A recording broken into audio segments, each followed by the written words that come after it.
আমলের তৌফিক দান করুক, বলুন আল্লাহুম্মা আমিন। এক নম্বর, পৃথিবীতে যা কিছু আল্লাহ সৃষ্টি করেছেন,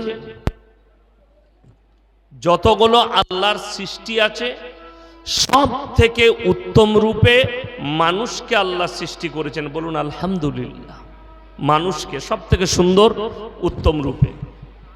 আর যা কিছু সৃষ্টি করেছেন পৃথিবীতে, সব আল্লাহ মানুষের জন্য করেছেন। সূরা কাহাফে প্রথম পৃষ্ঠাতেই আছে, ইন্না জাআলনা মা আলাল আরদি যিনাতাল লাহা লিনাবলুয়াহুম আইয়ুহুম আহসানু আমালা। আমি এই গোটা পৃথিবী সুসজ্জিত করেছি শুধুমাত্র আমার বান্দাদের জন্য। যা কিছু আছে সব মানুষের উপকারার্থে। সাপ আমরা দেখলেই মেরে ফেলি। সাপের যে মানুষ ক্ষতি করে 16 আনায়, আমরা দেখা মাত্র সাপকে মেরে দিই। সাপ কিন্তু আমাদের 1 আনা ক্ষতি করে।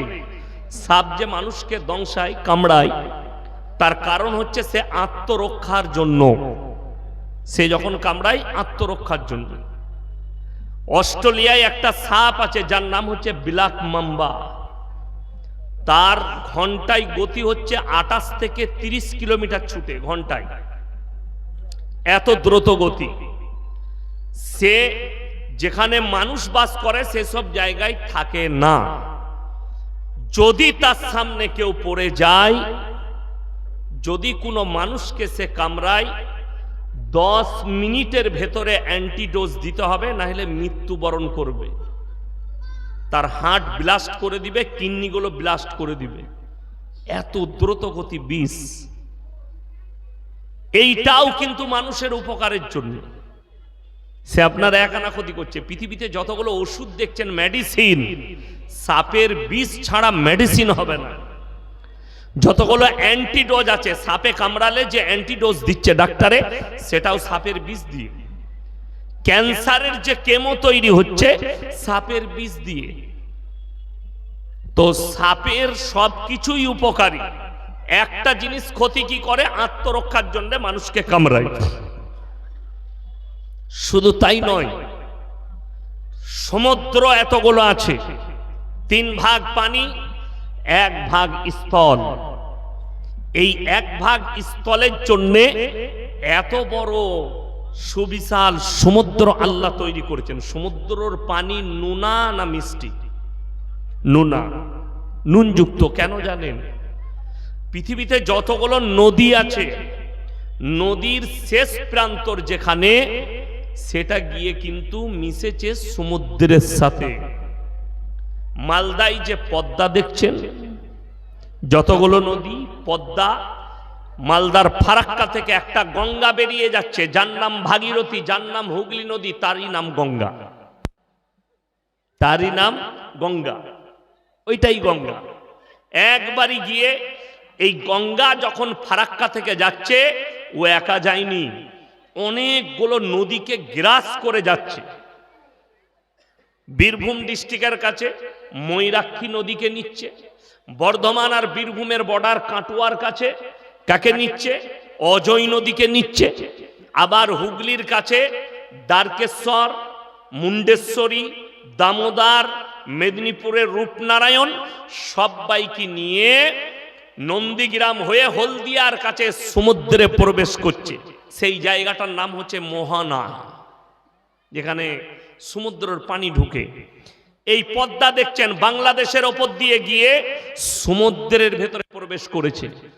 পৃথিবীতে বন্যা হবে, মানুষ মারা যাবে, গরু ছাগল হাঁস মুরগি মারা যাবে, পৃথিবীটা দূষণ হবে। এই নদীগুলো টেনে নিয়ে গিয়ে ওই মরা জিনিসগুলো যখন ভরে দেবে, সমুদ্রের নোনা পানি ইত্যাদিকে মিটিয়ে দিয়ে দূষণ মুক্ত করে দেবে। জোরে বলুন সুবহানাল্লাহ। শুধু তাই নয়, পৃথিবীর যতগুলো গাছ আছে, অ্যামাজনের জঙ্গল আর আফ্রিকার জঙ্গল,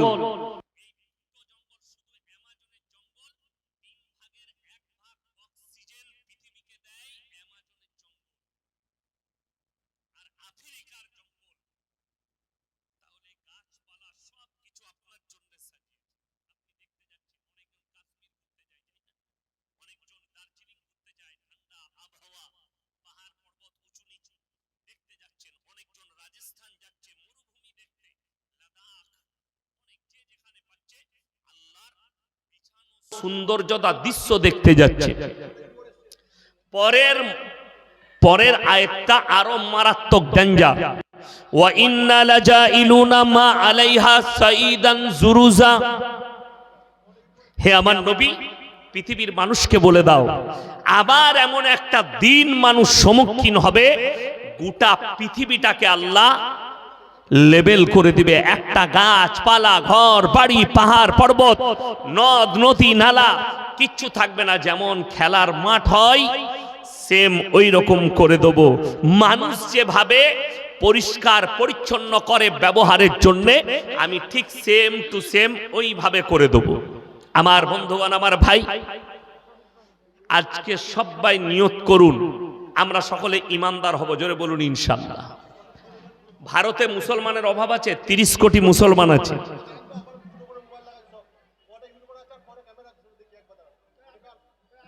তুমি দেখেলে। হ্যাঁ, আমার বন্ধুগণ, আমাকে অনুরোধ করে বলছি যে আপনি মুমিন হবেন।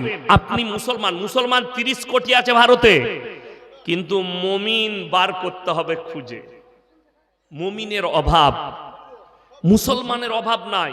আব্দুর রহমান, আব্দুল জব্বার, আব্দুল সত্তার, রহিম, করিম অনেক আছে, কিন্তু মুসলমান মুমিন পাওয়া মুশকিল।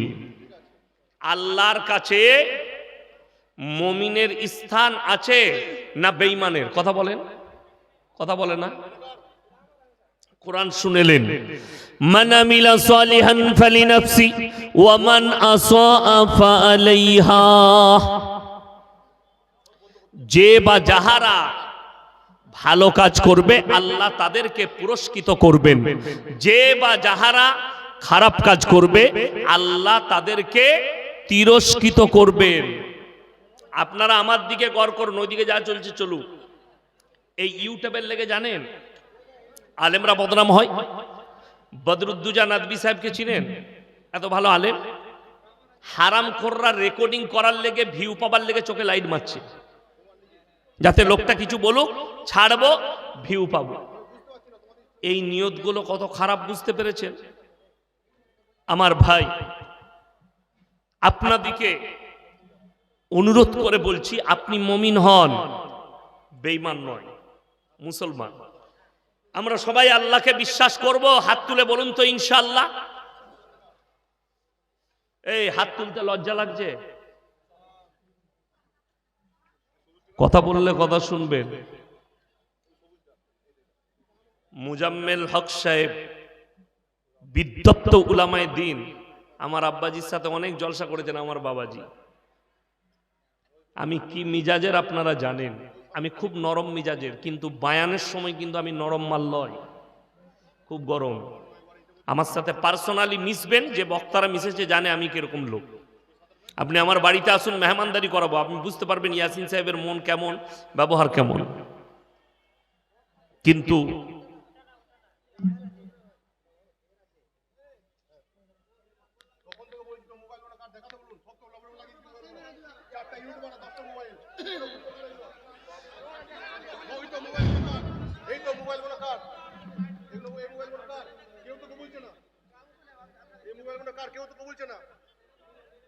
ছেড়ে দে।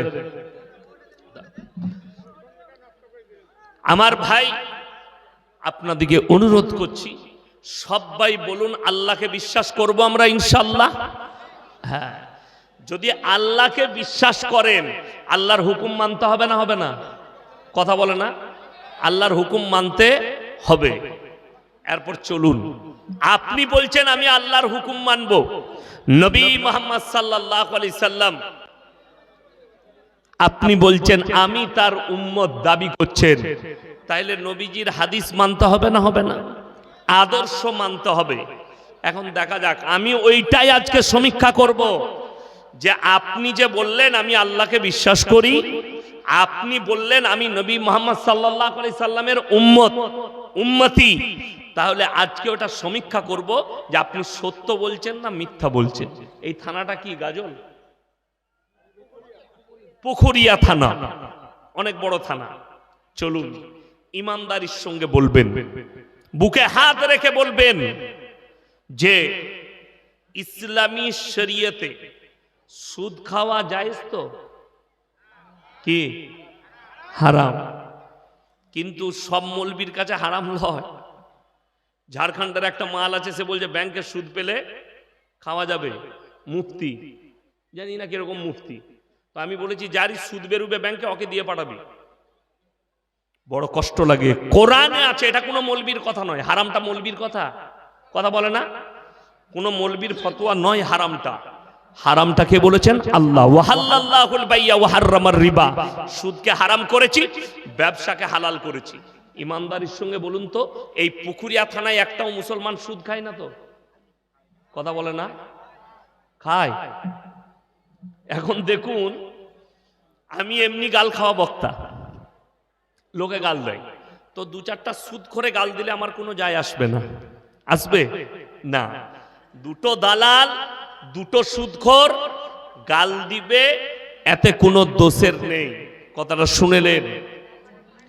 সুদ খাওয়া হারাম। মুসলমান যদি সুদ খায়, যে লোক হারাম জানার পরে সুদ খেলো, সে যেন আল্লাহর সঙ্গে যুদ্ধ ঘোষণা করলো।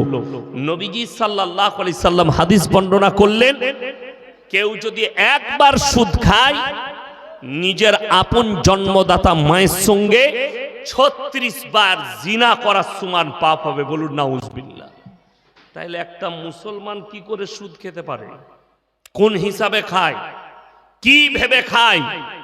অথচ সেই লোক মসজিদে জুম্মার দিনে নামাজ পড়তে আসে। ঠিক বললাম না ভুল বললাম? বগলে গুয়ের গন্ধ, বাপ নাম রেখেছে আতর আলী। কথাটা বুঝতে পারেননি? খাচ্ছে সুদ, আর মসজিদে এসে বলছে আল্লাহ তুমি আমাকে জান্নাত দিও। যদি বলেন মৌলভী সাহেব যে সুদ খাই মসজিদে যেতে পাবে না, যাবে। কখন জানেন? দরজায় পাটা রেখে ঢোকার আগে বলবে আল্লাহ আজ থেকে আমি ইস্তেগফার করলাম, আর জীবনে সুদ খাবো না, জীবনে সুদ খাবো না। মদ হারাম না হালাল? কথা জোরে বলুন। হারাম। মদ, গাঁজা, আফিং, হিরোইন, বিড়ি, সিগারেট, গুটকা। আমাদের দেশে তো কিছু মুসল্লি আছে, ফজরের পরে বিড়ি না খেলে হাগায় হয় না। ঠিক বললাম না ভুল বললাম? ওকে পায়খানা করে বিড়ি খেতে হয়, তবে তার পায়খানা বের হয়। অনেক হারাম করে আছে, গুটকা না খেলে তার পায়খানা হয় না। কি বলবেন? অনেকজন আছে গুল না মাজলে তার হাগা হয় না। আর আমাদের দেশে দু তবকার মৌলবি, এক দল বলছে হারাম নয় মাকরুহ। আমি আপনাকে চ্যালেঞ্জ ছুড়ে গেলাম, যে জীবনে গুল মাজে না তাকে একবার আঙ্গুলে করে একবার মাজি দাও, বেহুশ হয়ে পড়ে যাবে। ঠিক বললাম না ভুল বললাম? যে বিড়ি খাই না তাকে বিড়ি খাইয়ে দেন, তার মাথা ঘুরবে। যে সিগারেট খাই না তাকে সিগারেট খাইয়ে দাও, তার মাথা ঘুরবে। যে গুটকা খাই না তাকে গুটকা খাইয়ে দেন, মাথা ঘুরবে। তার মানে নেশা। আগে চলুন আমার বন্ধুগণ, আমার ভাই, অবাক হবে, একটা মুসলমান মদ বিক্রিও করছে, মদ পানও করছে। আরে আমি দেখিয়ে দেবো মালদা জেলায় এই পুকুরিয়া থানায় হারামখোর চায়ের দোকানে চা বেচছে, আর লুকিয়ে গাঁজার পুড়িয়া বেচছে। চা খেতে গেছে, আর এসব আমরা মৌলবীরা কি বুঝবো? দাও তো ভাই একটা চা। আর ওর খদ্দের এইছে, কই একটা চা দে, আর চায়ের পরে ওটা দিয়ে দিস। ওইটা আর আমরা মৌলবীরা কি করে বুঝবো? ওইটাই মানি তো হচ্ছে গাঁজা। ওটা দিয়ে দিবি, উঠিয়ে লুকিয়ে দিয়ে দিচ্ছে কে? চায়ের দোকানি। আর আমরা মৌলবীরা মনে করছে এত ইমানদার ব্যবসা কেউ নাই। আর মৌলবীরা আমরা গেলে একটু ভালো গাঢ় দুধের চা করে খাইয়ে দিচ্ছে। আর আমি বললাম ও দারুণ ইমানদার দোকানি, আমাদেরকে যা খাতির করে, কিন্তু হারামখোর তলায় তলায় গাঁজা বেচে। খুব সাবধান। এই মুসলমান করছে। আপনি চলুন, কোথায় যাবেন? গাজলে, শামসিতে, পুকুরিয়ায়, কালিয়াচকে, সুজাপুরে। আমি দেখিয়ে দেবো লটারির টিকিট হারাম না হালাল? হারাম। আমি দেখিয়ে দেবো মুসলমান লটারি বিক্রি করছে। ঠিক বললাম না ভুল বললাম? তাইলে এই লোক হারাম জানার পরে লটারি কি করে একটা মুসলমান বেচতে পারে? কি করে এই কাজ করতে পারে? হারাম জানার পরে এগুলো ছাড়ছে না কেন জানেন? এর জন্য দায়ী হচ্ছে আমাদের সমাজ ব্যবস্থা। এরপরে আমি বক্তব্য শুরু করব, অনেকজনের গায়ে লাগবে, কিন্তু ঘা হলে সকালে মহলম লাগাবেন, আমাকে গাল দিয়ে লাভ নাই। যদি তোমার বাপের বাটা কোনো মৌলবীর কাছে দলিল থাকে তাকে নিয়ে স্টেজে আসবে, ঝামেলা করো না। কালকেই দেখলাম আমাদের একজন বক্তা দিনী ভাই কিষানগঞ্জের কাছে বয়ান করছিল, তো সে মেলা হারাম বলেছে। স্টেজে যে সভাপতি আছে সে বলছে মেলা হারাম নয়। আমি ই কোথাকার কাঠ মৌলবি, ওগুলো কাঠ মৌলবি আমার কাছে বলছে মেলা হারাম নয়। ইব্রাহিম নবীর যেটা মেলা করেছিল এটা মূর্তি পুজোর মেলা ছিল। আমি খালি চিন্তা করছি এই মৌলবি পর্দা সম্পর্কে জানে না, এই মৌলবীর পর্দা সম্পর্কে জ্ঞান নেই, না ইয়া কোরআন পড়েছে না হাদিস পড়েছে। বক্তাকে বলছে মেলা জায়েজ, ভিডিও ভাইরাল হয়েছে। অবাক লাগলো। সেই মৌলবীকে বলবো তুমি উইথড্র করো, তুমি মেলাকে হালাল বলেছো, তোমার শ্বাস নালীটা উকুড়ে দিবে ফেরেশতারা কবরে, তুমি রেডি থাকো, কবরে যাও। তোমার মতো কত মৌলবি গেল আর এলো, সভাপতি করে দিয়েছে, তুমি হালাল করে দিলে। ওই রকমই মুর্শিদাবাদে আপনারা মোবাইলে দেখেছেন, আমার সাথে ঝামেলা হয়েছে, ওইখানে ওই রকমই একটা কাঠ মৌলবি সভাপতি ছিল। সে আমাকে বলছে গ্রামে তো দোকান থাকে, মেয়েরা তো দোকানে বাজার করতে যায়, তো ওটার বেলায় আমি বললাম তোর বউ গ্রামে বাজার করতে যায়, এটার লেগে শরীয়ত দায়ী নয়, এটার জন্য তুমি দায়ী। আর যে মৌলবি বাধা দিয়েছে মেলা জায়েজ আছে বলছে, এ জানেই না যার বিটি বালিকা মেয়ে বালিকা বউ যার স্ত্রী বাজারে বেপর্দা ভাবে ঘুরবে তাকে দাইয়ুস বলা হয়েছে। আর দাইয়ুস জান্নাতে যাবে না যদি কাবা ঘরে নামাজ পড়ে, আর তার বিবি বিটি বোন যদি বেপর্দা করে ঘুরে জান্নাতের খুশবু পাবে না। সে লেখে লাভ। আমি যদি মিথ্যা বলি, কোন মৌলবি বলে দেখ আপনি ভুল বলছেন, যার বিবি বেপর্দা পরে ঘুরলেও সে জান্নাতে যাবে, সে দাইয়ুস নয়। চ্যালেঞ্জ দিলাম, আমার পাল্লাই পড়ে গেলে ও বুঝতে পারতো। ও বক্তা তো ঠান্ডা মিজাজি, হালকার উপর দিয়ে হেসে চালিয়ে দিয়েছে, আমার পাল্লাই পড়লে বুঝতে পারতো যে কার পাল্লাই পড়েছে। কত বড় আস্পর্ধা, মেলাকে জায়েজ করছো অপরাধ, আবার মৌলবীকে দাবি দিয়ে ওটাকে জায়েজ করতে চাইছো। নারী পুরুষ এক কাছে যেখানে হবে, পর নারী আর পর পুরুষ এক কাছে হলে তৃতীয় নম্বর যে হাজিরি দিবে তার নাম হচ্ছে শয়তান। কোরআনে আছে ইন্না শাইতানা লিল ইনসানি আদুব্বুম মুবিন, শয়তান মানুষের প্রকাশ্য দুশমন। যে মনে মনে ভাবছেন একটা 13 বছরের 15 বছরের মেয়েরা যুবকরা তারা বাজারে ঘুরলে, তারা একটু দোকান বসিয়েছে ঘুরলে, একসাথে ঘুরলে অসুবিধা কোথায়? তাকে আমি জিজ্ঞেস করছি যে 13 বছরের মেয়েটা বালিক কি নাম? যদি বলো না বালক, তাহলে তুমিও বালক হওনি, 80 বছর হবে তবে তুমি বালিক হবে। একটা মেয়ে 10 বছর বয়স হলে তার জন্য নামাজ ফরজ হয়ে যায়। 10 বছরে বালিকান করিবা, 12 বছর হলে বাচ্চা ধারণ করার ক্ষমতা নিয়ে আসে একটা ছেলে আর মেয়ে। আর তুমি বলছো আমার 13 বছরের মেয়ে মাথার চুল খুলে ঠোঁট পালিশ লাগিয়ে বিনা উন্নায় বিনা পর্দায় বাজারে ঘুরে বেড়াবে। এই মেলাটা শুধু হারাম নয়, মেয়েরা বিনা কারণে বাজারে যেতে পাবে না, বাজার করতে পাবে না। তোমার বউ বাজার করতে যায়, এটা তোমার ব্যর্থতা। তোমার বিবি দোকান যায়, এটা তোমার ব্যর্থতা। এটা শরীয়তের ব্যর্থতা নয়, ইসলামের ব্যর্থতা নয়। আমি ইয়াসিন, আমার বউ বেপর্দা ঘুরে বেড়াই, এটা আমার ব্যর্থতা, এটা ইসলামের ব্যর্থতা নয়। খুব সাবধান, কথা বললে মেপে বলবেন, কথা বললে ভেবে বলবেন। কার কথা বলছেন? বাজারের কথা। আরে নারীরা 3টে কারণ ছাড়া বাড়ির বাইরেই যেতে পাবে না। নাম্বার 1, সেটা হচ্ছে যদি নিজের শরীর অসুস্থ হয় পর্দার সহিত ডাক্তারের কাছে যেতে পাবে। নাম্বার 2, সেটা হচ্ছে কাছের আত্মীয় মারা গেলে যেতে পাবে পর্দার সহিত, নিকটতম আত্মীয়, দূরবর্তী নয়, কাছের আত্মীয়। নাম্বার 3, সেটা হচ্ছে হজ, ফরজ হলে হজ করতে যাবে। আমার বন্ধুগণ, আমার ভাই, নিকটতম আত্মীয়। আপনি ইমানদারির সঙ্গে বলুন তো, মরা ঘরে ভিড় কাদের বেশি হয়? কথা বলে না? মেয়েদের, মহিলাদের। তাহলে ওই ব্যর্থতাটা আমাদের, কোরআন হাদিসের ব্যর্থতা নয়, ইসলামী শরিয়ার ব্যর্থতা নয়, আপনার আমার ব্যর্থতা। আমার ভাই, আমি যেটা আপনাদেরকে বুঝাচ্ছিলাম, একটা মুসলমান যদি জানে এটা হারাম, সেটা তো মুসলমানের জন্য আর শোভনীয় নয় সে কাজটা করা। যদিও করে জিদ করে, আরে মৌলবীরা বলছে বলুক, আমরা আমাদের কাজ করব। মৌলবীরা বলতেই থাকবে, আমি কেন ছাড়বো? আমি আমার গাঁজা বিক্রি করব, আমি আমার মদ বিক্রি করব, আমি আমার গাঁজা বিক্রি করব, আমি সুদ খেয়েই যাব। এ মৌলবীরা যা বলছে বলুক, এই মৌলবীদের বলা কাজ বলবে, আমরা আমাদের কাজ করব। আমি ইমানদারির সঙ্গে বলছি, তুমি যদি এই জিদ করে সুদ খেয়ে যাও, আর যদি এটা প্রকাশ পেয়ে যায়, যে লোক জেনে বুঝে হারাম জানার পরে সুদ খেলো, সে যেন আল্লাহর সঙ্গে যুদ্ধ ঘোষণা করলো। যে লোক আল্লাহর সঙ্গে যুদ্ধ ঘোষণা করলো, এই লোক আর মুমিন থাকতে পারে বাবা? থাকতে পারে না।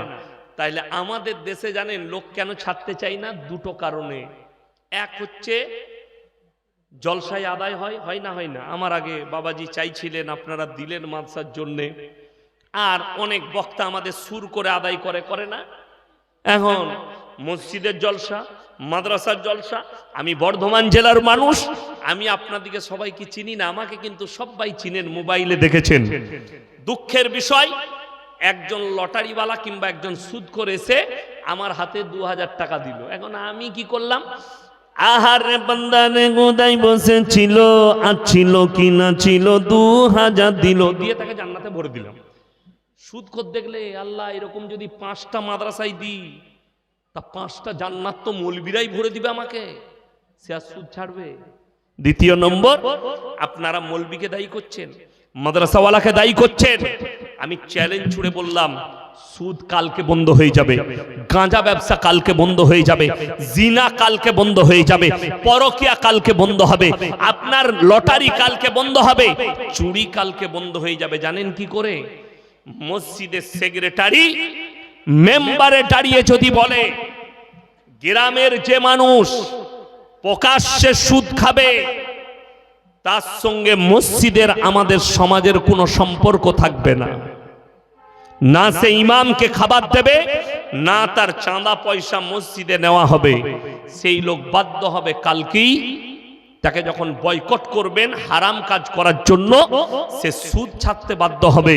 কেউ যদি লটারির ব্যবসা করে প্রকাশ্যে, তাকে ডাঁটছে বলুন, না তুমি ইমামকে খাবার দিতে পাবে, না তোমার চাঁদা নেওয়া যাবে, যেহেতু তুমি হারাম ব্যবসা প্রকাশ্য করছো, যেটা ইসলামী শরীয়তে হারাম। কিন্তু আমরা পারি না। পারি? কোন মসজিদের সেক্রেটারি বলতে পারবে? দুঃখ তো ওইটাই। হাদিস শুনেলেন, কিয়ামতের পূর্বে, কিয়ামতের মারাত্মক আলামতের মধ্যে একটা আলামত, অশিক্ষিত মূর্খরা সমাজের নেতৃত্ব দিবে, আর শিক্ষিতরা চুপচাপ বসে দেখতে থাকবে। আজকে তো সেটাই হয়েছে। বড় কষ্ট লাগে বলতে। বিহারের নাম শুনেছেন তো? ঝাড়খণ্ড বিহার পাশাপাশি, আগে একটাই ছিল, ভাগ হয়ে ঝাড়খণ্ড হয়েছে। ধানবাদ জেলা আমার বাড়ি থেকে 200 কিলোমিটার, হাইওয়ের ওপরে, দিল্লি রোডের ওপরে ধানবাদ। ওখান থেকে একটা থানার নাম আছে চন্দন কিয়ারি, ওখানে একটা গ্রাম আছে নোডিহা বলে, বড় গ্রাম, মুসলিম গ্রাম। তো সেই গ্রামে আমি জলসায় গিয়েছিলাম, গিয়ে জানতে পারলাম এই গ্রামে 1000-এর বেশি আলেম হাফেজ আছে, বড় বড় আলেম। তো স্টেজ দেখলাম বিরাট করেছে, সেখানে 40-50টা আলেম হাফেজ আছে। আমি ছিলাম প্রধান বক্তা, লাস্টে চাপবো। রাত 12টা থেকে 2টো আমার টাইম দিয়েছে। আমি বিকেল 4টায় পৌঁছেছি। বিশ্বাস করুন, আল্লাহর কসম, রাত 2টো পর্যন্ত ছিলাম। মাজমা তো মাজমা দূর, পুরো গ্রামে মহল্লায় একটা 10 বছরের মেয়েকেও আমি রাস্তায় দেখতে পাই। আল্লাহ সাক্ষী।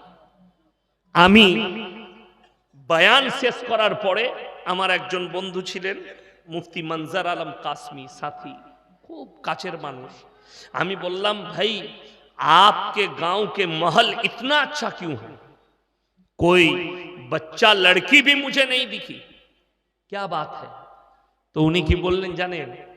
আমাদের গ্রামের যারা নেতৃত্ব দেয় তারা হচ্ছে আলেমরা, পরিবেশের নেতৃত্ব দেয় আলেম উলামা, মসজিদের ইমাম, তারা নেতৃত্ব দেয়। মেয়েদের জন্যে আলাদা একটা ঘর তৈরি করেছে, যেটার মধ্যে বাচ্চা মেয়েরা, বয়স্ক মেয়েরা তালিম হাসিল করবে, মেয়েরাই তাদেরকে তালিম দিবে, এমন ব্যবস্থাপনা করেছে। মেয়েদের নামাজের জায়গা আলাদা। এত সুন্দর পরিবেশ আমি পশ্চিম বাংলায় দেখিনি কোন জায়গায়। অবাক হলাম। তাহলে আমি বুঝতে পারলাম যে আমাদের পরিবেশ খারাপ কেন।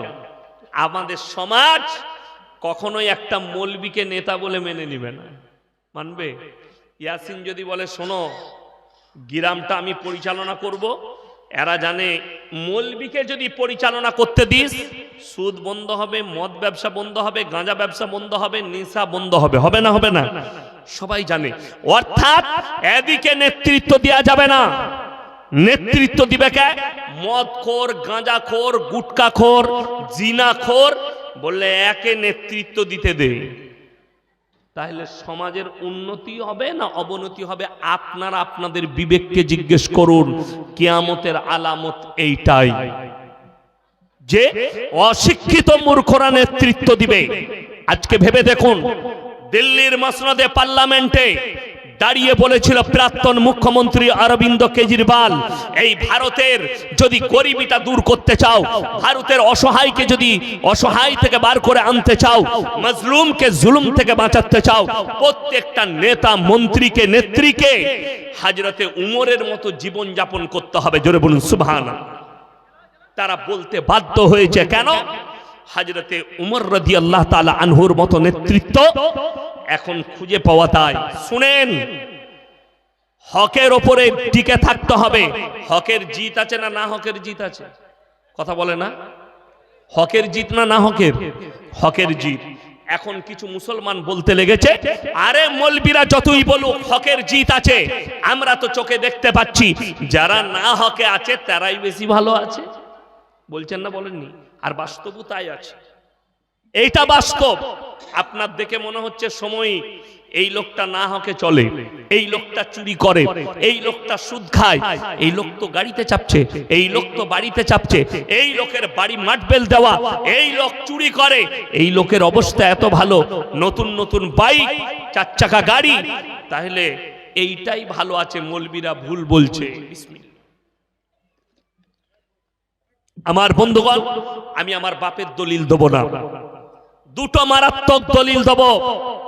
একটা আরবি কিতাবের গল্প, একজন বড় মুহাদ্দিস লিখেছেন, কিন্তু তার ভেতর একটা মারাত্মক জ্ঞান আছে। আমি প্রথমেই বলে দিলাম এটা হাদিস কুরআন নয়, গল্প। আর একটা আছে, সেটা হচ্ছে কোরআন হাদিস। দুটো দলিল দেব। একটা, হকের উপরে টিকে থাকলে আল্লাহ যে জিত দেয় তার একটা গল্প তিনি লিখেছেন। একজন রাজা, বাদশাহ, ইমানদার বাদশাহ, তিনি রাজত্ব চালাচ্ছেন, 90 বছর বয়স হয়ে গেছে। তিনি চিন্তা করলেন, এই বয়সে আমি যদি এখন মারা যাই আর আমার এই গদিতে যদি কোনো বেঈমান বাদশাহ বসে যায়, আমার প্রজারা কষ্ট পাবে, প্রজারা কষ্ট পাবে। হাদিস শুনেলেন, মুসলমান যখন দিন থেকে সরে যাবে, আল্লাহর আদর্শ থেকে সরে যাবে, রাসূলের আখলাক থেকে সরে যাবে, আমি আল্লাহ জালিম বাদশা, অত্যাচারী বাদশা পাঠিয়ে বদলাবো। আমার একজন উস্তাদ আছেন উত্তরপ্রদেশে, হযরত মাওলানা মুফতি ইউসুফ সাহেব তাওলি, মুহাদ্দিস, হাদিসের পণ্ডিত। তিনি দেশ বিদেশে সফর করেন, প্রোগ্রামে যান, অনেক রকম ভাষায় কথা বলেন, অনর্গল আরবিতে বক্তব্য দেন। আমি একদিন জিজ্ঞেস করলাম, হযরত आप तो म्यांमार जाते रहते हैं, रोहिंग्या के ऊपर जो जुल्म हुआ इसका वजह क्या है? তিনি বললেন, मैं कई मर्तबा गया हूं वहां में प्रोग्राम के लिए, लेकिन बड़ी दुख की बात है वहां का जो मुसलमान है उनका चलना फिरना उठना बैठना ये शरीयत से बाहर है। जंगली की तरह रहते हैं, जैसे जंगली लोग रहते हैं उसी तरह इन लोग चलते हैं। ना इनके पास नमाज है, ना अल्लाह का नाम है, ना दीन है, ना कुछ है। बस इसी वजह से अल्लाह ने उनके ऊपर जालिम को भेज दिया। मुसलमान আপনি যখন দিন থেকে সরে যাবেন আল্লাহর গজব আপনার উপরে নাজিল হয়ে যাবে। সেই বাদশা চিন্তা করলো, বাদশার 3টে বেটা, কটা বললাম? 3টে। এরপরে বাদশা এলান করলেন, হে আমার রাজ্যের যুবকেরা শোনো, তোমরা অমুক তারিখে আমার রাজ দরবারে হাজিরি দাও। যাদের 25 থেকে 30 বছর তারাই একমাত্র আসবে। রাজ্যের যত 25 থেকে 30 বছরের যুবক আছো তোমরা আমার রাজ দরবারে হাজিরি দাও। সবাই হাজির। বাদশার 3টে বেটা তারা চিন্তা করতে লেগেছে। বড় বেটা ভাবছে আব্বা আজকে আমাকে রাজত্ব দান করবে, মেজো ভাবছে আমাকে বেশি ভালোবাসে, আমাকে দেবে, ছোট ভাবছে আমি আদরের, আমাকে রাজত্ব দিবে। বাপ বাদশাহ সিংহাসনে বসে বলল, হে আমার 3জন সন্তান, তোমরাও লাইনে দাঁড়িয়ে যাও। বেটারা অবাক। এরপরে বাদশাহ এলান করলেন, হে আমার রাজ্যের যুবকেরা শোনো, আমি তোমাদের কাছে 1 বছর যাবত একটা পরীক্ষা নেব, একটা করে ফলের বীজ দেব। 1 বছর পরে যার গাছটা সব থেকে সুন্দর হবে তাকে আমি রাজত্ব দান করব। প্রজাকে বললে বীজের বস্তা নিয়ে এসো, ঢেলে দাও। সব যুবক একটা করে কুড়িয়ে নিয়ে গেল। লাস্টে একটা বীজ পড়ে আছে। আর একজন ইমানদার যুবক, তার নাম হচ্ছে মাহমুদ, ঝুপড়ি বাড়িতে বাস করে বুড়ি মায়ের সঙ্গে। ওই একটা বীজ লাস্টে নিয়ে গেল। বুড়ি মা বললে যে বাবা, রাজা যখন বলেছে একটা পাত্রে মাটি দাও, বীজটা রোপণ করো আর তার মধ্যে পানি দাও। বিসমিল্লাহ বলে বীজ রোপণ করেছে, পানিও দিচ্ছে, সব রকম চলছে। যেভাবে মানুষ মেহনত করে চাষে ওইভাবে 3 মাস হয়ে গেল। সমস্ত রাজ্যের যুবকদের টবেতে গাছ বেরিয়েছে, কিন্তু মাহমুদের টবেতে কোনো গাছ বের হয়নি। মাহমুদ আল্লাহর কাছে কাঁদলেন, ওগো আল্লাহ, আমি একজন ইমানদার ছেলে, নামাজি মুসল্লি, হকের ওপরে টিকে আছি, আমার টবে কেন গাছ বের হয়নি? 6 মাস কেটে গেল, 9 মাস কেটে গেল, এমনকি 12টা মাস কেটে গেছে, কিন্তু তার টবেতে কোনো গাছ বের হয়নি। সবারই টবে সুন্দর সুন্দর গাছ। এরপরে বাদশা এলান করলেন, হে আমার রাজ্যের যুবকেরা শোনো, অমুক তারিখে তোমরা সবাই নিজের নিজের গাছ নিয়ে আমার রাজ দরবারে হাজিরি দাও। সবাই চলে যাচ্ছে। ফজরের নামাজ পড়ে মাহমুদ বাড়িতে এসে মন মারা হয়ে বসে আছে। মা, বাবা, তোমার মনে এত দুঃখ, কি ব্যাপার? মা, আজকে ডেকেছে বাদশা, কিন্তু আমি কোন মুখ নিয়ে যাব? আমার টবেতে তো কোনো গাছ নেই। মা বললে, বাবা, তুমি হকের উপরে টিকে আছো মাহমুদ, আমি মা হুকুম দিচ্ছি, তুমি এই খালি পাত্রটা নিয়ে চলে যাও, মাটিটা নিয়ে। গাছ বের হয়নি তো কি হয়েছে? মা, আমাকে লোকে পাগল বলবে, বলছে বলুক, তুমি যাও, আমি মা হুকুম দিচ্ছি। ওই খালি পাত্র নিয়ে, মাটিটা নিয়ে একবারই পেছনে গিয়ে দাঁড়িয়েছেন মাহমুদ। এরপরে রাজা এলেন, বাদশা সিংহাসনে এসে সমস্ত গাছগুলো পরিদর্শন করলেন আর বললেন, হে আমার রাজ্যের যুবকেরা শোনো, তোমাদের মধ্যে পেছনে একজন দাঁড়িয়ে আছো যার টবেতে কোনো গাছ নেই। তোমার নাম কি? বাদশা, আমার নাম হচ্ছে মাহমুদ। তুমি তোমার ওই খালি পাত্র নিয়ে আমার সিংহাসনের কাছে এসো। ভয়ে ভয়ে এলো, আর সব ছেলেরা হাসছে, কেউ পাগল বলছে যে এটা পাগল পাগল হবে, কোনো গাছ নেই, এমনি চলে এসছে। সিংহাসনের কাছে টব নামালো। বাদশা মুচকি হেসে বললে, মাহমুদ, চলে এসো আমার সিংহাসনের কাছে, বসে যাও। বাদশা তাকে সিংহাসন ছাড়লে, বসো আমার সিংহাসনে। মাহমুদ মনে মনে ভাবছে, আল্লাহ, বাদশাও মজাক করছে আমার সাথে, সবাই তো হাসছে হাসছে, বাদশা আমার সাথে মজাক উড়াচ্ছে, এটা ভাবছে। সিংহাসনে বসেছে, বাদশার হুকুম। এরপরে বাদশা বললে, শোনো, হে আমার রাজ্যের যুবকেরা, তোমাদের মধ্যে আমি একজন ইমানদার বাদশা নিযুক্ত করছি, যার নাম হচ্ছে একমাত্র মাহমুদ। সবাই বলে উঠল, হে বাদশা, আপনি বলেছিলেন যার গাছটা সব থেকে সুন্দর হবে তাকে আপনি রাজত্ব দেবেন। মাহমুদের টবেতে কোনো গাছ নেই, বাদশা বললেন অবশ্যই বলেছিলাম, কিন্তু আমি তোমাদিকে যে বিষটা দিয়েছিলাম গরম পানিতে সিদ্ধ করে দিয়েছিলাম, তোমাদের তবে কেমন করে গাছ বের হলো? তোমরা সবাই 2 নম্বরই করে বাজার থেকে অন্য বীজ কিনে রোপণ করেছো, একমাত্র হকের ওপরে টিকে আছে মাহমুদ আমার বীজটাই রোপণ করেছে, যার কারণে তার টবেতে কোনো গাছ বের হয়নি। জোরে বলুন সুবহানাল্লাহ।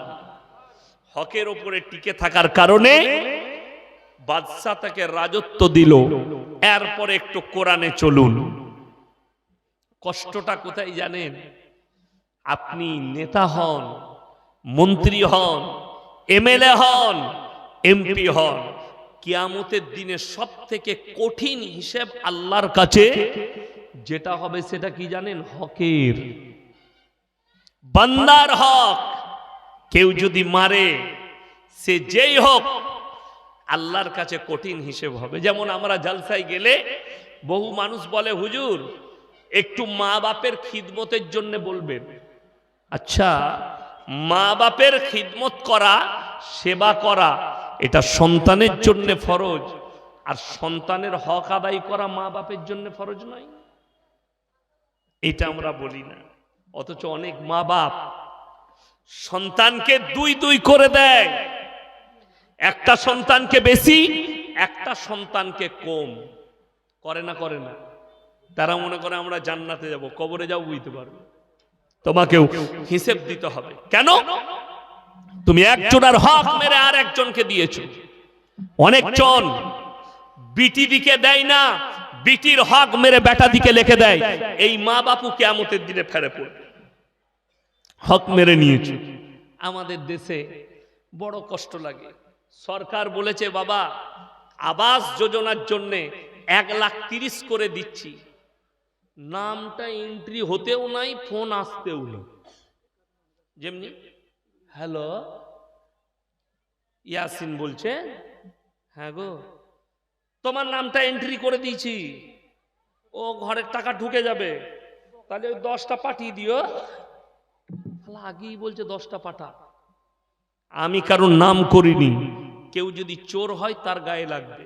আমি ইয়াসিন বলে যাচ্ছি, অন্যায় ভাবে যতজন এইভাবে গরিবের মালকে ভক্ষণ করছো, আল্লাহর কসম কিয়ামতের দিনে একটা একটা করে ফেরত দিতে হবে। তুমি এটা ভাবো না তোমার পরিবারকে কষ্ট পেতে হবে।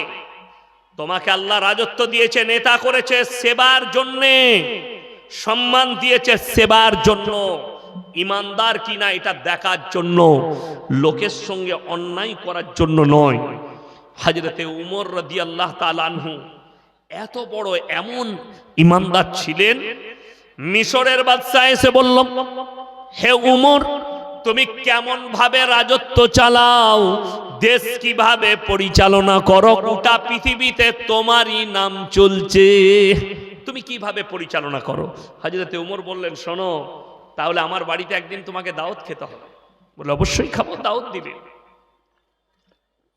নামাজ পড়ে দুপুর বেলায় খানা খেতে বসেছেন। বেটা আব্দুল্লাহকে বললে, আব্দুল্লাহ দস্তরখান লাগাও। দস্তরখানে জবের রুটি, জবের আটার হাতে করে রুটি আর জাইতুনের তেল, আর কিচ্ছু নেই, এইটুকুই আছে। জবের তেল, জবের রুটি আর জাইতুনের তেল। বাদশা দেখে অবাক। মিশরের বাদশা বললে, হে উমর তুমি এত বড় গভর্নর, তুমি হচ্ছে আরবের বাদশা, আরবের গভর্নর, তোমার দস্তরখানে এমন খাবার কেন? হযরতে উমর বললে, হে মিশরের বাদশা তুমি কি খাও, তোমার দস্তরখানে কি থাকে? বলে আমার দস্তরখানে আখরোট, মুনাক্কা, কাজু, কিশমিশ, পেস্তা, বাদাম পাবে, দুম্বার মাংস পাবে, উটের মাংস পাবে, বকরির মাংস পাবে। হযরতে উমর বললেন, তোমার যারা প্রজা আছে তারাও কি ওই রকমই খাবার খায়? বলে আমি তো খোঁজ রাখি না ভাই, কে কি খায় আমি খোঁজ রাখি না, আমি নিজে ভালো খাই। তিনি বললেন, হযরতে উমর হে মিশরের বাদশা, আমার দস্তরখানে যে রুটিটা দেখছো জবের আর যে জাইতুনের তেল, আমার শহরে আজকে বেশিরভাগ আমার প্রজার বাড়িতে জাইতুনের তেল আর রুটি আছে। আমার প্রজারা যদি জাইতুনের তেল আর রুটি খায়, আমি বাদশা, আমি ওমর ভালো মন্দ খেয়ে আমি আল্লাহকে কিভাবে জবাব দেবো? জোরে বলুন সুবহানাল্লাহ। আপনি ভেবে দেখুন, আমরা এয়ারপোর্টে এক কাপ চা খাবেন, ক টাকা দাম জানা আছে? 200 টাকা। একটা কফি 200 টাকা। একটা জলের বোতল, এই জলের বোতলটা বাজারে কত? 4.5 টাকা। এয়ারপোর্টে এর দাম হচ্ছে কত? 70 টাকা। সেদিনে শুনলাম মেসি নাকি এসেছিল একটা প্লেয়ার, বলছে কলকাতায় 1 লিটার জল 200 টাকায় বিক্রি হয়েছে স্টেডিয়ামের ভেতরে। মোবাইলে দেখাচ্ছে, আমি জানি না, মোবাইলে দেখছিলাম। আপনি অনুভব করুন যে এই 1/2 লিটার জলের দাম 70 টাকা। আপনি জানেন, আপনি যাকে মন্ত্রী বানিয়েছেন সে যখন অ্যাসেম্বলিতে গিয়ে চা খায় তার চায়ের দাম কত? কত? কথা বলে না? 5 টাকা। কত বললাম? 5 টাকা। ওই চাটা 5 স্টার হোটেলেও পাওয়া যাবে না। আর আপনাকে চা কিনে খেতে হচ্ছে 200 টাকায়। আর অ্যাসেম্বলিতে আপনি যাকে এমএলএ করে পাঠিয়েছেন, এমপি করে পাঠিয়েছেন, সে 5 টাকায় চা পায়। আমি যদি ভুল বলে থাকি, ইউটিউব যাদের কাছে গুগল আছে সার্চ করুন যে অ্যাসেম্বলিতে পার্লামেন্টে 1 কাপ চায়ের দাম কত। আপনি গুগলে চেক করুন, আমি মিথ্যা বলে থাকলে চেক করে দেখেলেন, কিংবা কালকে দেখে দিবেন, তারপর আমাকে গালি দিবেন। আমি সত্য বলে যাচ্ছি। বড় কষ্ট লাগে। প্রজার তোমার জন্য 5 টাকার চা, আর তোমার প্রজা খাবে এয়ারপোর্টে দাঁড়িয়ে 200 টাকার চা। তোমার জন্য কলকাতা যাবে 5000 টাকার পেট্রোল, আর একটা মানুষ ট্রেনে যাবে। প্লেনের দুর্যোগ চলছে, যার কারণে মানে কলকাতা থেকে বেলডাঙ্গা তৎকালের টিকিট মারতে কত আসছে জানেন? 900 টাকা, যেটা 300 টাকা। কে লিখছে? সরকার। চুরিটা কে করছে তোমরা বলো, আমি বলবো না। এটার নাম শরিয়া নয়, এটার নাম রাজত্ব নয়। হযরতে উমরের মতো জীবন যাপন করতে হবে যেন প্রজা তোমার কাছে কষ্ট না পায়। তুমি যাদের রাজা হয়েছো তাদের সঙ্গে দুর্ব্যবহার করা যাবে না। আমার আল্লাহ রাব্বুল আলামিন এলান করলেন কোরআনে, হে আমার নবী, তুমি মক্কা নগরীর মুসলমানদিকে বলে দাও, ওয়ামা ইউকরিদুল্লাহ কারদান হাসানা। আল্লাহর রাস্তায় কে কি দান করবে বলো? মক্কার বেঈমান কাফের যারা ছিল তারা বলছে, শুনেছো মুসলমানদের আল্লাহ ফকির হয়ে গেছে। বলুন নাউজুবিল্লাহ। যখন নবীজি এটা এলান করলেন, বেঈমান কাফেররা চারিদিকে বলতে লাগলো মুসলমানদের আল্লাহ ফকির হয়ে গেছে। ওই জন্য আমি একটা জালসায় বলেছি, আমাদের পশ্চিম বাংলায় অনেক মাদ্রাসাওয়ালা, অনেক মসজিদওয়ালা গ্রামে গ্রামে মারুতিতে মাইক টাঙিয়ে আদায় করে। আমি বলছি এদিকে আদায় দিবেন না। আমি ইয়াসিন মানা করে গেলাম। ইসলামের বদনাম করছে, শরীয়তের বদনাম। অনেক মাদ্রাসাওয়ালা বাচ্চা ছেলেদিকে যারা ইলম হাসিল করতে এসছে তাদেরকে থলি নিয়ে লোকের দরজায় পাঠিয়ে দিচ্ছে, যাও ভিক্ষা করো না। কে বললো তোমাকে? কে বললো পাঠাতে হবে? এরকম মাদ্রাসা যদি থাকে ওই মাদ্রাসা বন্ধ করে দেন। যদি একটা গরিব এতিমের বাচ্চাকে যদি থলি নিয়ে পাঠান যে ইলম শিক্ষা করতে এসছে, মারুতি ভ্যান নিয়ে বাজারে আদায় করছে। যারা শিক্ষিত লোক আছেন তারা আমার বক্তব্যটা বোঝার চেষ্টা করবেন। ধরেলেন পুকুরিয়া বাজারে কোনো মুসলমান ভাই মাথায় টুপি দিয়ে মারুতি করে মাইক লাগিয়ে আদায় করছে, মাদ্রাসার লেগে টাকা দাও। আপনি বসে আছেন, আপনার একজন হিন্দু বন্ধু আছে, সে কি বলবে জানেন? তোদের মৌলবীরা ভিক্ষা করে খায়। বলবে না? বলবে না? বলবে। কত বড় বদনাম। আচ্ছা বলুন তো, আমরা মৌলবীরা মসজিদে এসে আপনাদের কাছে যখন এলান করি, ভাই আমার মাদ্রাসার জালসা আছে, আপনারা যে যা পারবেন দিবেন, এতগুলো ছেলের পাগড়ি হবে, সমাজ দেয় না? দেয় না? এইখানে এতগুলো টাকা কে দিল? আপনারা দিয়েছেন। এখানে কোনো অমুসলিম ভাইয়ের কাছে চাওয়া হয়েছে টাকা? হয়নি। কেউ যদি খুশি করে দিয়েছে ওটা আলাদা ব্যাপার, কিন্তু কারো কাছে চাওয়া হয়নি। আচ্ছা, আপনি মাইকে এলান করছেন, ভিক্ষা করছেন বাজারে, কে বললো আপনাকে? অথচ আমি আমার গ্রামে ধরেছি একটা মারুতিওয়ালাকে, মুখে দাড়ি লাগিয়ে চলে এসছে। আমি এখনই শুয়েছিলাম, কামরা একটা ফোন এসেছিল আমার কাছে, রেকর্ডিং করেছি, আমি শোনাবো আপনাকে, অবাক হবেন। আমাকে এক্ষুনি আমি জিজ্ঞেস করলাম, তুমি কোন মাদ্রাসায় পড়াও? আমাকে কি বলছে জানেন? বলছে আপনি কি মাদ্রাসাগুলো বন্ধ করে দিবেন? কেন ভাই, কি হলো? আমি তুমি কোন মাদ্রাসা থেকে বলছো? আমাদের বর্ধমানের নপাড়া সাকোনা নপাড়া বলে একটা মাদ্রাসা আছে। বলে আমি ওই মাদ্রাসার শিক্ষক। আমি কোন কিতাব পড়াও? মাল আর উত্তরই দিতে পারছে না, ও তো চোর। চোর উত্তর দিবে কি করে? ও তো কিতাবই জানে না, কিতাব কাকে বলে। তাহলে ও জানবে কি করে? কেটে পালিয়ে গেল, আমি রেকর্ডিং করেছি, তার নম্বর পর্যন্ত রেখে দিয়েছি। কালকে এই মালকে আমি ধরবো কোথাকার, কে এই চোরটা। কেন? ইয়াসিন সাহেব মানা করেছে মারুতি নিয়ে আদায় এলে আদায় দিবেন না। আজকে আমি মালদার মাটিতে, গাজলের মাটিতে বলে যাচ্ছি, তাকে ধরুন। আমি জিজ্ঞেস করলাম, ভাই কত বেতন পাও? বললে হুজুর বেতন নাই, তবে হাফ হাফ। আমি হাবলি, মাদ্রাসা হাবলাই। আমরা, তুমি যে মারুতি নিয়ে এসছো, মাইক ভাড়া, ড্রাইভার, খাওয়া দাওয়া, এগুলো কার? বলছে এগুলো মাদ্রাসা। তার মানে 1 টাকায় 25 পয়সা মাদ্রাসা পায়, 75 পয়সা সে নিয়ে নেয়। 100 টাকায় 75 টাকা তার, 25 টাকা মাদ্রাসার। কোন বাপের বেটা ভারতবর্ষের কোন মৌলবি আর কোন মুফতি যদি এটাকে হালাল বলতে পারে, আমি তার জুতোর মালা পরবো, তা না হলে তাকে জুতোর মালা পরাবো। হারামের ওপরে হারাম, সুদের থেকেও ডেঞ্জার হারাম। যারা এইভাবে কোন মাদ্রাসাওয়ালা মারুতি দিচ্ছে, 75 টাকা নিবে আর আমাদেরকে 25 টাকা দিবে, আদায় করে নিয়ে নাও। যে মাদ্রাসাওয়ালা দিবে তারাও হারাম কাজ করছে, জেনে রেখে দিবে। আর যদি কোনো বাপের বেটা মুফতি থাকে, আমার সঙ্গে লড়াই করো যে না, মাদ্রাসায় 25 টাকা দিবে, 75 টাকা দিবে, এটা শরীয়তে জায়েজ আছে। আমি চ্যালেঞ্জ দিলাম গোটা ভারতের মুফতি দিকে। আমার বন্ধুগণ ভালো করে বুঝবেন, আমি যেটা বোঝাচ্ছিলাম যে ইসলাম অন্যায়কে প্রশ্রয় দেয়নি, হকের ওপরে। নবীজি যখন এই এলান করলেন, বেঈমান কাফেররা চারিদিকে বলছে এই মুসলমানদের আল্লাহ ফকির হয়ে গেছে, নাউজুবিল্লাহ। হযরতে আবু বকর সিদ্দিক রাদিয়াল্লাহু তাআলা আনহু মক্কার এক গলি দিয়ে পেরিয়ে যাচ্ছেন। বেঈমান দুজন বসে আছে কাফের, তারা তখন মজাক করে বলছে, শুনেছিস তোরা? কি গো?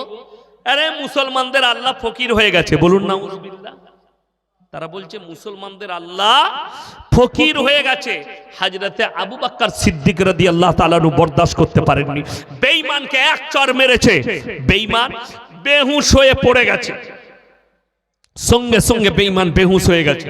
হযরতে আবু বকর চলে গেলেন, বেঈমানের হুঁশ ফিরেছে, নবীজির দরবারে হাজির। হে আল্লাহর নবী, হে মুহাম্মদ, আপনার আবু বকর আমাকে বিনা কারণে চর মেরেছে।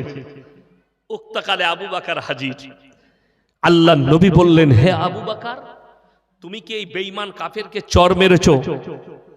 ইয়া রাসূলুল্লাহ, মেরেছি, কিন্তু আল্লাহর শানে এমন কথা বলেছে আমি আর বরদাশত করতে পারিনি, যার কারণে চর মেরেছি। সেই বেঈমান বলছে, मैं अपने माबूदों की कसम खा के कहता हूं मैंने ऐसे कभी नहीं कहा। আপনার আবু বকর মিথ্যা বলছে, আমি এরকম বলি নাই, আমি আমার মাবুদের কসম করছি। সে কাফের, আল্লাহ মানে না। সে বলছে আমি আমার মাবুদের কসম করছি, আমি এরকম বলি না। আপনার আবু বকর মিথ্যা কথা বলছে, আমার সাক্ষী আছে, আমার বন্ধু। আপনার আবু বকরের সাক্ষী কোথায়? নবীজি বিচারে বসলেন। কার বিচার? কলিজার টুকরা, অন্তরের মানুষ, তার বিচার করতে বসেছেন। আমাকে যদি বিচার করতে দেন, 500 টাকার লোড গুঁজে দিলেই বিচার পাল্টে গেল। ঠিক বললাম না? 1 কাপ যদি গাঢ় দুধে চা খাই দেন, ড্রেনটা এরকম যেতে যেতে আপনার ঘরের মধ্যে দিয়ে ভরে দেব, কেন? আপনি চা খাইয়ে দিয়েছেন। আল্লাহর কসম, পৃথিবীর শ্রেষ্ঠ ব্যক্তি বিচার করছেন কলিজার টুকরার। আল্লাহর নবী বললেন, ওগো আবু বকর, তুমি যদি সাক্ষী না আনতে পারো, বেঈমানকে বলবো তোমাকে মেরে প্রতিশোধ নেবে। তোমাকে সাক্ষী আনতে হবে, তা না হলে আমি বেঈমানকে বলবো তোমাকে মেরে প্রতিশোধ নিয়ে নেবে। আল্লাহর নবীর চোখে পানি, হযরতে আবু বকরের চোখে পানি। হযরতে আবু বকর বুঝতে পেরেছেন নবীজি এতটা ন্যায় পরায়ণ, আমি যদি সাক্ষী না আনতে পারি, আল্লাহর নবী বলবেন বেঈমানকে বলবে আমাকে মেরে প্রতিশোধ নিতে। আর আল্লাহর নবী বুঝতে পেরেছেন আমার আবু বকর জীবনে মিথ্যা কথা বলবে না। যে হকে থাকে তার সাথে আল্লাহ থাকেন না থাকেন না? আল্লাহ থাকেন, তার প্রমাণ শুনেলেন। আমার আল্লাহ রাব্বুল আলামিন জিবরিল আমিনকে পাঠালেন, কোরআনের আয়াত নিয়ে সাক্ষী দিচ্ছেন আল্লাহ নিজে, ইন্নাল্লাহা ফাকিরু ওয়া নাহনু আগনিয়া সানাকতুবু মা ক্বালু। হে আমার নবী, পৃথিবীর মানুষকে শুনিয়ে দাও, আবু বকরের সাক্ষী আমি আল্লাহ নিজে দিচ্ছি। বেঈমান কাফের বলেছে আল্লাহ ফকির। জোরে বলুন সুবহানাল্লাহ। আল্লাহ নিজে সাক্ষী দিলেন, আবু বকরের সাক্ষী আমি আল্লাহ দিচ্ছি। আবু বকর হকের উপরে আছে, এই বেঈমান কাফের বলেছে আল্লাহ ফকির। আমি নিজে সাক্ষী দিলাম আবু বকরের। আমার বন্ধুগণ, আপনি হকের উপরে টিকবেন, আল্লাহ আপনার সাথে থাকবে। সবাই নিয়ত করলেন, পৃথিবীতে আল্লাহর কাছে যতগুলো পাপ আছে সব থেকে নিকৃষ্ট পাপ হচ্ছে তিনটে। কটা বললাম? তিনটে। নাম্বার 1 সেটা হচ্ছে শিরকের পাপ। কিসের পাপ বললাম বাবা? শিরকের পাপ। আজকে দেখুন বেঈমান কাফেররা, হে আমার যুবকরা, যুবতীরা শুনবেন, এত সূক্ষ্মভাবে আমাদের ঈমানগুলোকে ধ্বংস করছে আমরা বুঝতেই পারি না। যেমন আমাদের অনেক যুবক আছে, মৌলবীদিকে দেখলে বলে আমরা ভালোবাসি। কালকে আমি যেখানে জলসাই ছিলাম মেদিনীপুরে, আমি স্টেজ থেকে নামার পরে আমাকে পুরো গাইড করে নিয়ে যেতে হলো গাড়ি পর্যন্ত, গাইড করে। কেন? এত ভিড়, ছেলেরা এত মোবাইল রেডি করেছে। আমি দক্ষিণবঙ্গে জলসার দাওয়াত নিই না, কোন রকম একটা নিয়েছি, কি বুঝলেন, মানে যা রেট বলেছি লিয়েছে। আমি যাব না বলে রেট বেশি বলছি, তাও লিচ্ছে ওই ভয়ে। কিন্তু গেছিলাম একটা জলসা কালকে দক্ষিণবঙ্গে, একবারই খড়গপুর টাউনে। তো আমি সেখান থেকে কোন রকম বেরিয়ে এলাম। সেলফি তুলছে ইয়াসিনের, কিন্তু চুল কেটেছে শুয়োরের মাথার মতো। কথাটা বুঝতে পারেননি? সেলফি তুলছে আমাদের, হারামখোর হাতে চেন পড়ে আছে, না হলে বালা পড়ে আছে। সেলফি তুলছে আমাদের, কান ফুটো করে কানে বালি পড়েছে। আপনি দেখলেন? কলকাতায় গেলে বুঝতে পারতেন মেসির কত ভক্ত আছে, আছে না নাই? যারা ভক্ত আছে তারা শুনে লাও, কিয়ামতের দিনে মৌলবীদিকে সাথে পাবে না, তোমাকে ওই মেসির সাথেই দাঁড়াতে হবে। সামনে 25শে ডিসেম্বর আছে, আছে না নাই? বড়দিন। মুসলমানদের ছেলেরা এখন থেকে রেডি হচ্ছে, বড়দিনে কেক কাটবো। আমি আপনাদেরকে এই মালদা জেলার ঘটনা শোনাচ্ছি, যেখানে কালিয়াচকে কত % মুসলিম হতে পারে? কথা বলে না? 90%। কত বললাম? 90%। কালিয়াচক টাউনটাই কাছে। অবাক হবেন, 31শে ডিসেম্বর রাত 12টার সময় মুসলিম যুবক 100 থেকে 150 থেকে 200 জন হাই রোডের ওপরে কয়েক লক্ষ টাকার বোম সাজিয়ে রেখেছে। রাত্রি 12টা বেজেছে, যেমনি 1 তারিখ হয়েছে বোমগুলো একসাথে ধরিয়ে দিল। কি ব্যাপার? 1 জানুয়ারি আমরা পালন করছি, অথচ পহেলা মুহররম আগে চালু হয়েছে না পহেলা জানুয়ারি আগে চালু হয়েছে? পহেলা মুহররম। আমরা মৌলবীরা তো বললাম না যে পহেলা মুহররমে বোম ফাটাবি। কোন মৌলবী বলেছে পহেলা মুহররমে ড্যান্স করবি? আপনাকে দেখিয়ে দেব মুসলিমদের যুবক কি করতে যাচ্ছে। পহেলা জানুয়ারি বক্স বাজিয়ে ফিস্ট করবে, আর শুধু ফিস্ট নয়, তার সঙ্গে আবার বোতলও থাকে 1 পেটি করে। আপনারা জানেন, আপনাদেরকে তথ্য দিয়ে যাচ্ছি, গোটা পশ্চিম বাংলায় গুগলে সার্চ করুন, তাইলে পাবেন গোটা পশ্চিম বাংলায় মালদা মুর্শিদাবাদ, মালদার মুর্শিদাবাদের সব থেকে বেশি বাইক অ্যাক্সিডেন্ট। কি অ্যাক্সিডেন্ট বললাম?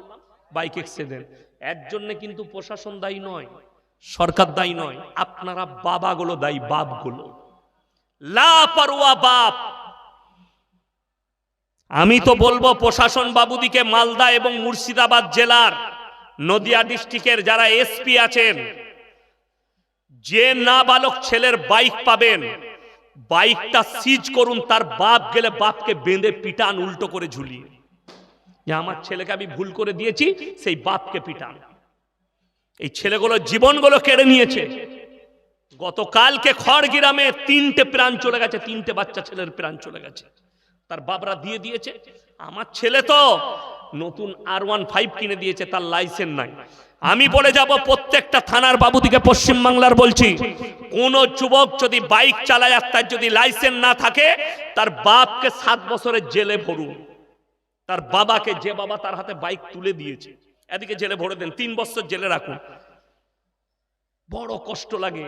আপনি একটা বাচ্চা ছেলের হাতে বাইক তুলে দিয়েছেন। আমি 4 চাকা নিয়ে আসি, জানেন এইখানটা কত টাইম লাগে? ওমরপুর থেকে আপনার কালিয়াচক পর্যন্ত, আপ টু সুজাপুর পর্যন্ত 3-4 ঘন্টা টাইম লেগে যায়, যেটা 1 ঘন্টা লাগার কথা। হঠাৎ হঠাৎ বাইক নিয়ে ঢুকে পড়ছে কারা? ইয়ং ছেলেরা। এত লাপারোয়া বাইক চালানো। কে বললো আপনাকে বাচ্চা ছেলের হাতে বাইক দিবেন? লাইসেন্স নাই, কিছুই নেই, মারা যাচ্ছে। আর এরা এত উগ্র, চলে যাচ্ছে লাঠি সুটা নিয়ে পুলিশের গাড়ি ভাঙচুর করবে। তোরা জেলে থাকবি না তো কে জেলে থাকবে? যাকে দিয়েছিস বাইকটা, সেই বাপটাকে আগে বেঁধে পিটালি না, যে কেন দিয়েছো বাইকটা? বড় কষ্ট লাগে। আপনাকে বলে দিচ্ছি, গাঁজা পাচার, আফিং পাচার, হিরোইন পাচার, মদ পাচার, মালদা, মুর্শিদাবাদ আর নদিয়ার জেলে খালি মুসলিম যুবকরা আছে। 80% মুসলিম যুবক জেলের কুঠিরিতে পড়ে আছে। কেন?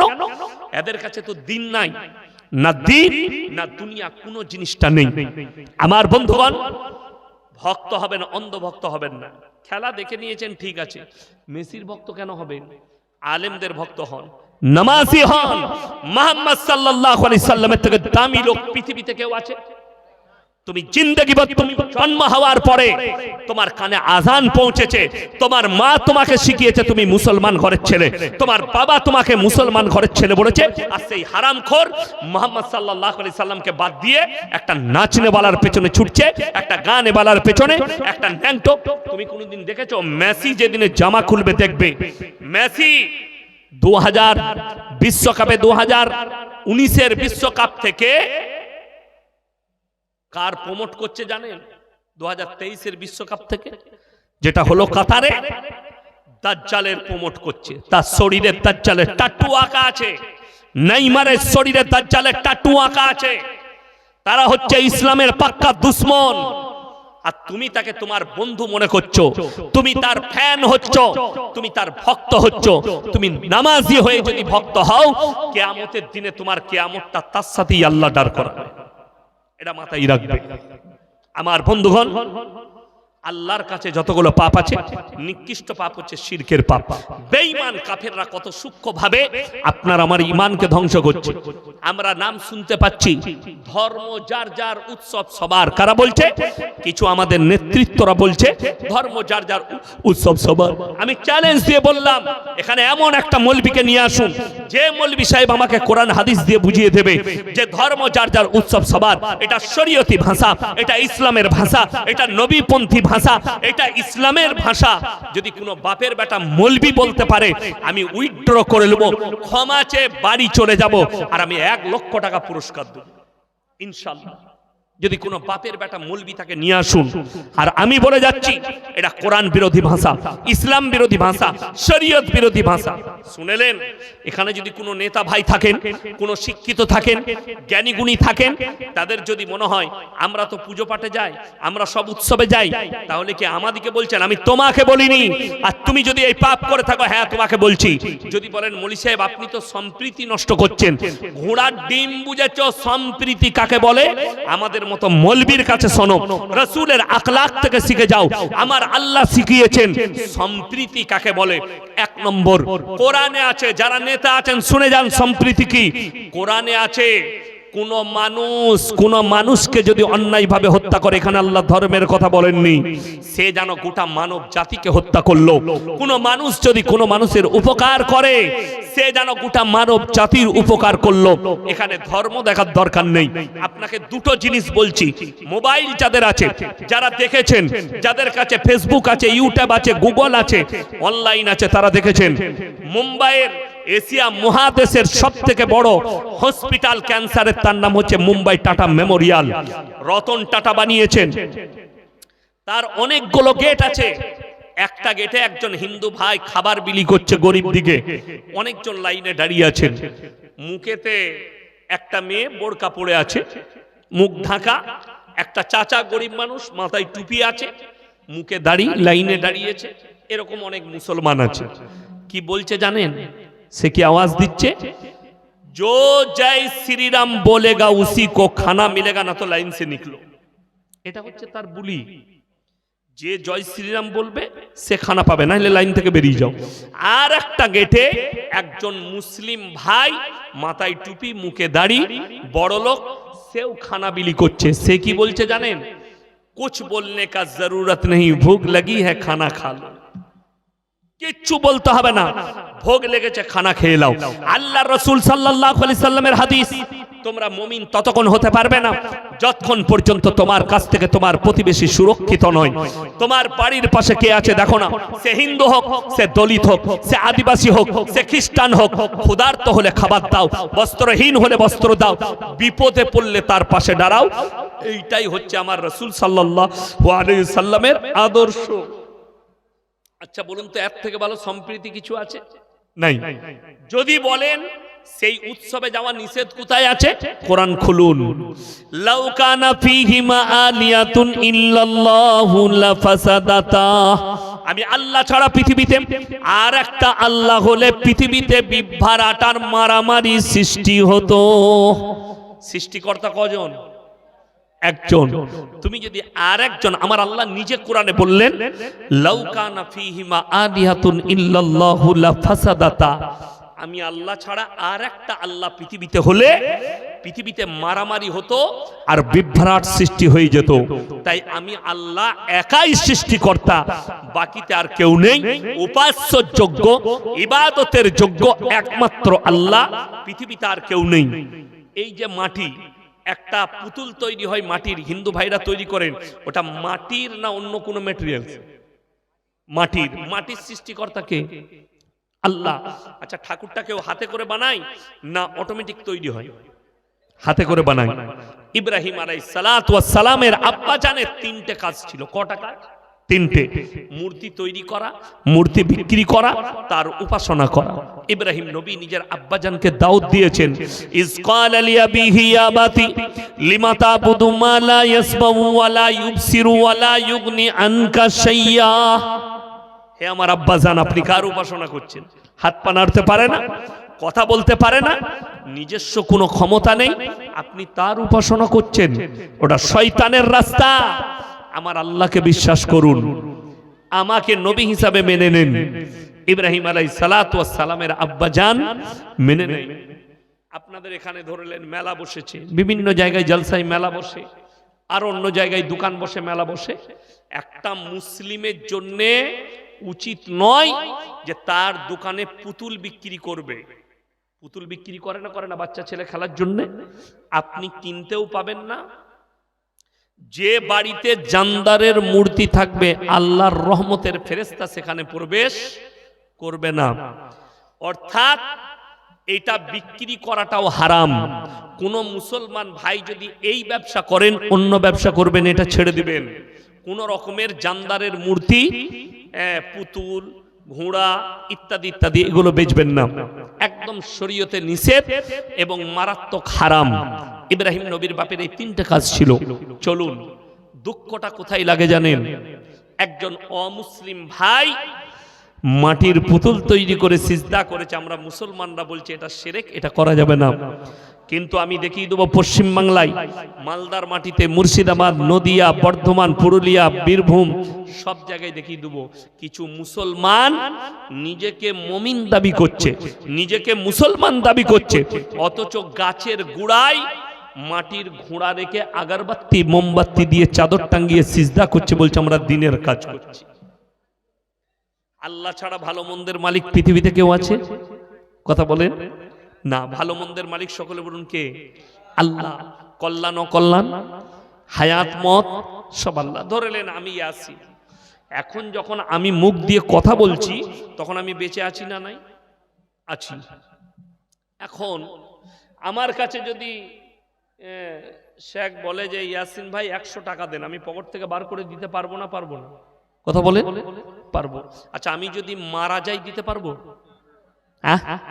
পারবো না। দুঃখটা ওইটাই।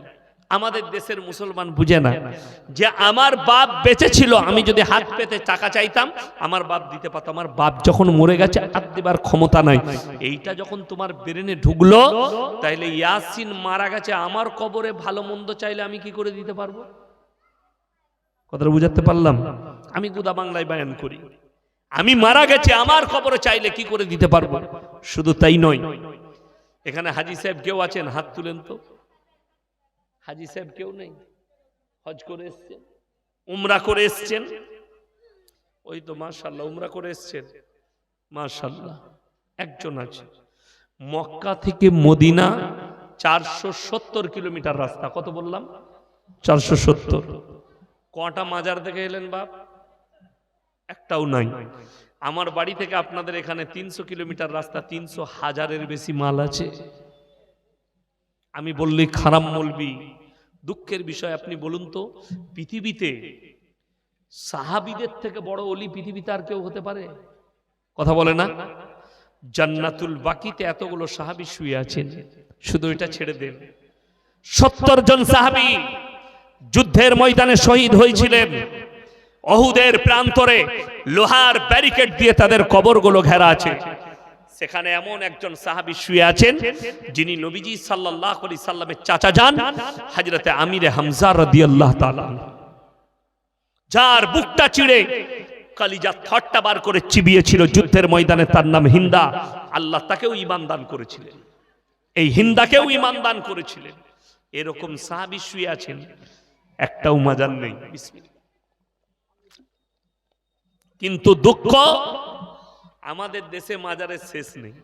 আমার বর্ধমানে এক জায়গায় ঝামেলা হলো, আমাকে ডেকে পাঠালো, থানা থেকে আমাকে ডাকলো, গেলাম। দুটো দল, এক দল বলছে ওরস করবার, এক দল বলছে করতে দেবো না। যে করছে তাকে আমি বললাম, বাবা আপনি ওরস করুন, আপনার এই কবরে কে আছে? কোন হুজুর শুয়ে আছে? বলছে কোনো হুজুর নাই, পাথর চাপড়ি থেকে মাটি এনে কবর করেছে। আমরা মার হারাম করকে জুতো করে। ইসলাম সত্যের উপরে ঠিক আছে না মিথ্যার উপরে? সত্যের উপরে। আপনারা বলুন তো, হযরতে হোসেন কোথায় শহীদ হয়েছে? কারবালাটা কোথায়? কালিয়াচকে? ইরাকে। তার মঞ্জিল মাটি হচ্ছে গাজলে, তার মঞ্জিল মাটি হচ্ছে কালিয়াচকে, তার মঞ্জিল মাটি হচ্ছে ধুলিয়ানে, তার মঞ্জিল মাটি হচ্ছে ঝাড়খণ্ডে, তার মঞ্জিল মাটি বিহারে, তার মঞ্জিল মাটি বর্ধমান, তার গোটা Bharat, Bangladesh, Pakistan, Iran, Iraq, Syria, Libya সব জায়গায় তার মঞ্জিল মাটি হচ্ছে। একটা লোকের কবর কটা? একটাই। চলুন, আমার যারা, যদি আমার বক্তব্য কোনো বেরেলভি ভাই শুনছেন, যারা নিজেদিকে সুন্নি বলে, তারা আপনার মৌলবীকে জিজ্ঞেস করুন। কিতাবের নাম ফতোয়ায়ে রিজবিয়া, আহমদ রাজা বেরেলভি লিখেছে, খণ্ড নম্বর 24, পৃষ্ঠা নম্বর 497, ছাপা হয়েছে পাকিস্তানের করাচিতে। সেখানে লেখা আছে, মিথ্যা কবর বানিয়ে ফাতিহা করা, তাজিয়া করা, মঞ্জিল মাটি করা, এই সমস্ত কাজগুলো হারাম। এটা আমাদের কোনো মৌলবি নয়, আহমদ রাজা বেরেলভি লিখেছে। আগে চলুন, এই পৃষ্ঠাতেই লেখা আছে, মহিলাদের মাজারে যাওয়া তো দূরের কথা, নিয়ত করাটাও হারাম। কি করা বললাম? নিয়ত করা। আচ্ছা বলুন, নবীর মর্যাদা বেশি না পীরের মর্যাদা বেশি? পীর মানে হচ্ছে বয়োজ্যেষ্ঠ মানুষ। পীর মানে কি? বয়োজ্যেষ্ঠ। আচ্ছা, মা বাপের থেকে বড় পীর কেউ আছে? কেউ নাই। অনেকজন মাকে ভাত দেয় না, বোঝে আমি পাথর চাপড়িতে ফকির খাইয়েছি, তুই ঝাঁটা জুতো খাবি, মাকে আগে ভাত দে। অবাক হবেন, আমার মোবাইলে আমি গাড়িতে আস্তে আস্তে শুনছিলাম, আমি শেয়ার করেও রেখেছি, রেকর্ডিং করেও রেখেছি। কি জানেন, একজন মৌলবি বয়ান করছে, এটা আমাদের মৌলবি নয়, উত্তর প্রদেশে ইউপির একজন বেরেলভি মৌলবি। কিছুদিন আগে ইসলামপুর চোপড়ার কাছে এসেছিল, আমারও জলসা ছিল তার 2 দিন আগে, 1 মাস আগে। আমার পরেই তার জলসা ওই এলাকাতে। কি বলে গেছে জানেন? बड़ा पीर अब्दुल कादिर जिलानी कौन था मालूम है? कितना बड़ा पीर था, इतने बड़े पीर थे कि बड़ा पीर कभी काबा घर तवाफ करने नहीं जाते थे, बल्कि काबा घर उनके घर पे आता था। जोरे बोलो नाउजुबिल्लाह। সঙ্গে সঙ্গে ঈমান চলে গেছে এই ভাষা বলার কারণে। নাম্বার 2, শুধু এটা বলেই ক্ষান্ত হয়নি সে, আমাদের দেশের কিছু গুটকা করে জিলাপি হুজুর বয়ান করে। আল্লাহর নবী যখন মিরাজে যাচ্ছিলেন বাবা, বোরাকে চাপতে পারেননি, নবীজি পড়ে যাচ্ছিলেন। আর আলমে আরওয়া থেকে বড় পীর নিজের কানটা বাড়িয়ে দিলেন, তারপরে নবীজি চাপলেন। আচ্ছা, নবীজি পড়ে যাচ্ছিলেন, এই কথাটাই নবীজিকে ছোট করা হলো না বড় করা হলো? হারামখোর জানেই না যে বড় পীরকে বড় করতে গিয়ে নবীকে ছোট করা হচ্ছে। জানলে তো বলবে না, কিন্তু জানেই না যে আমি নবীকে ছোট করছি। এই কথাটার কোনো বাস্তবতা নাই। তারপরে শুধু এটা নয়, বলছে बड़ा पीर जब इंतकाल हुआ कब्र में दफन किया बड़ा पीर को, और बड़ा पीर जब कब्र में चले गए तो फरिश्ते आ गए सवाल करने। काल अमर रब का जैसे सवाल किया, फरिश्ते को एक झप्पड़ लगा दी। मैंने बोला यार तुम कब्र में थे, तुमको कैसे पता चला? কথা বুঝতে পারেননি? কবরে তুমি কি ছিলে? তুমি কি করে জানলে যে ফেরেশতাকে চড় মেরেছে? তার কবরে তুমি ছিলে? এই যে শুনেন, শুধু এটা নয়, আমাদের মৌলবী নয়, এটা বেরেলভি মৌলবী বয়ান করছে। पूरे दुनिया के जितने पीर है सबसे अफजल तो वो था, बड़ा पीर के दरबार में जो कुत्ता था वो कुत्ता सारे दुनिया के पीरों से अफजल था। जोरे बोलो नाउजुबिल्लाह। কে বলছে? বেরেলভি বক্তা, আমি বলি নাই। তাহলে এরপর দেখে নাও, যদি কুকুরটা আফজল হয় তাহলে এরা কুকুরের থেকেও খারাপ তোমার বাকি পীরগুলো। আমি বললি আমাকে গালি দিবেন, এটা আমার কোনো ভাষা নয়, এটা তোমাদের একটা মৌলবীর ভাষা। আজকে যদি বড় পীর আব্দুল কাদের জিলানী রহমাতুল্লাহ আলাইহি বেঁচে থাকতো, এদেরকে কাফের ফতোয়া দিত। তার নামে যা মিথ্যাচার হয়েছে, তার নামে যা মিথ্যা প্রতিবাদ করেছে, মিথ্যা ফেলিয়েছে এরা, তিনি কাফের বলে ফতোয়া দিতেন। আগে চলুন, যতগুলো ভারতবর্ষে বড় বড় মাজার আছে, প্রত্যেকটা মাজারে একটা করে পুকুর আছে, দেখবেন। কি আছে বললাম? পুকুর। এই আপনাদের এখানে পান্ডুয়া বলে একটা জায়গা আছে না, কোথায়? আদিনা পান্ডুয়া, ওরা বলবো পান্ডুয়া শরীফ। নাউজুবিল্লাহ। পান্ডুয়া আবার কি করে শরীফ হল? এইটাই তো মানুষকে বুঝাতে পারি না। আল্লাহর কাছে যতগুলো পাপ আছে, নিকৃষ্ট পাপ হচ্ছে শিরকের পাপ। আল্লাহ ব্যতীত ভালো মন্দের মালিক কেউ নেই। এরা নবীর থেকে বেশি মর্যাদা বড় পীরকে দেয়। বিসমিল্লাহ, আলহামদুলিল্লাহ। আমি প্রত্যেকটা ভাইকে অনুরোধ করব, নিয়ত করলেন আমরা শিরক থেকে বাঁচবো। জোরে বলুন ইনশাআল্লাহ। কবরে চাদর চড়ানো জায়েজ হলে আল্লাহর রাসূলের কবরটা আসমান পর্যন্ত হিরে মতি মুক্ত চাদরে ঢেকে যেত। কবরে সিজদা জায়েজ হলে আল্লাহ রাসূলের কবরে আগে জায়েজ হতো, নবীজির কবরে জায়েজ নেই। পৃথিবীর আর কোনো মৌলবি মোল্লা পীর ফকিরের জন্য জায়েজ হবে না। আল্লাহ রাসূলের কবরে ভালো মন্দ চাইতে পাবে না। পৃথিবীর আর কোনো মৌলবি মোল্লা পীর ফকিরের কবরে ভালো মন্দ চাওয়া, কথা বলেন, যাবে না। বড় কষ্টের বিষয়, হযরতে উমর, হযরতে আবু বকর, হযরতে উসমান গনি, হযরতে আলী, হযরতে আমির হামজা, শোয়েবা, লুতবা, এত দামি দামি সাহাবীরা শুয়ে আছেন, তাদের মাজার নেই, তাদের কবরে সিজদা হয় না, তাদের কবরে লোক ভালো মন্দ চাই না। আর আপনি বলছেন কুতাকার কে মারা গেছে বলে তার কবরে গিয়ে লোক ভালো মন্দ চাইছে। সব থেকে বেশি ফেরে পড়ে মহিলারা। বাচ্চা হচ্ছে না, মাজারে গিয়ে বাচ্চা চাইতে যাচ্ছে, কবরে চলে যাচ্ছে বাচ্চা চাইছে। বাচ্চা হচ্ছে না, অমুক মৌলবীর কাছে গেলে তাবিজ দিলে বাচ্চা হবে। হে আমার মা, হে আমার বোন, তোমার বাড়িতে কোরআন থাকলে একবার কোরআনটা খোলো।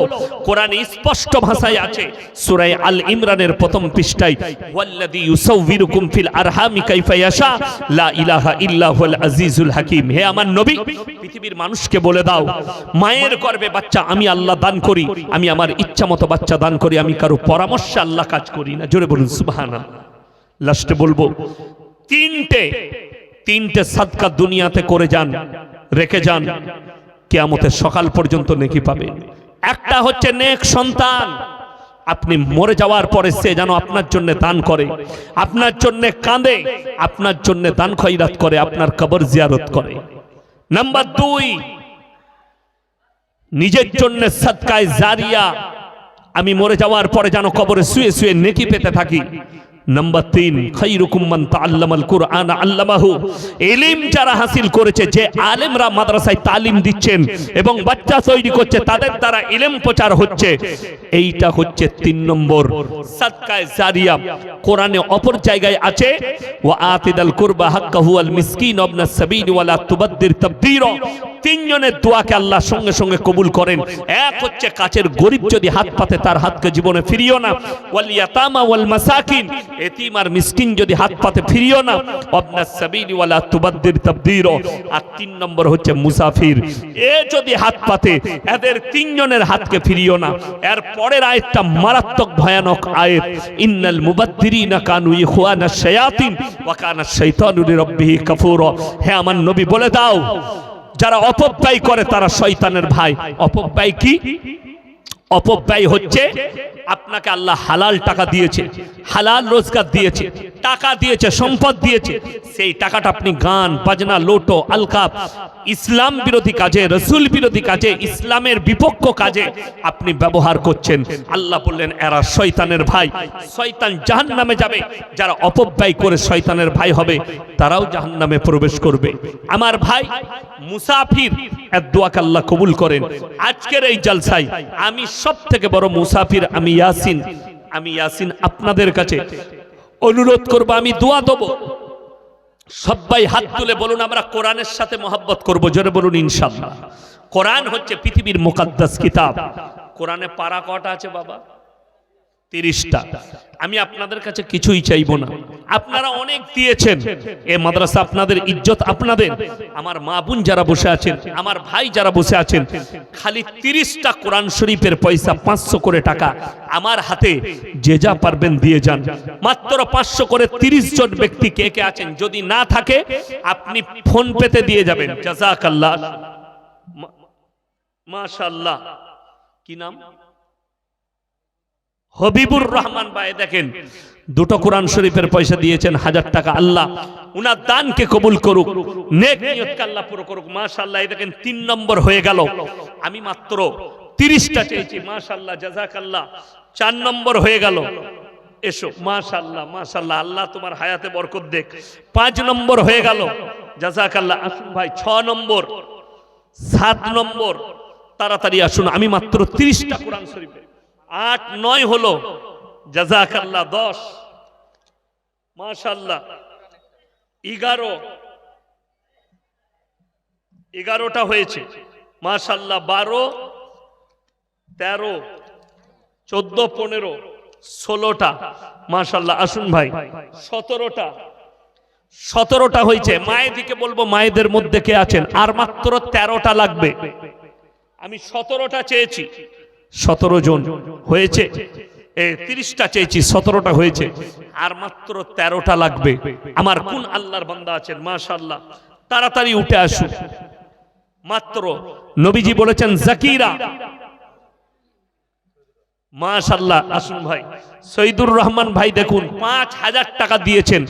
আল্লাহ উনার দানকে কবুল করুক, নেক নিয়তকে আল্লাহ পুরো করুক। ভাইয়ের হায়াতে আল্লাহ বরকত দেখ, কারোবারে ব্যবসা বাণিজ্যই আল্লাহ বরকত দেখ, মাশাআল্লাহ। এই দেখেন 18,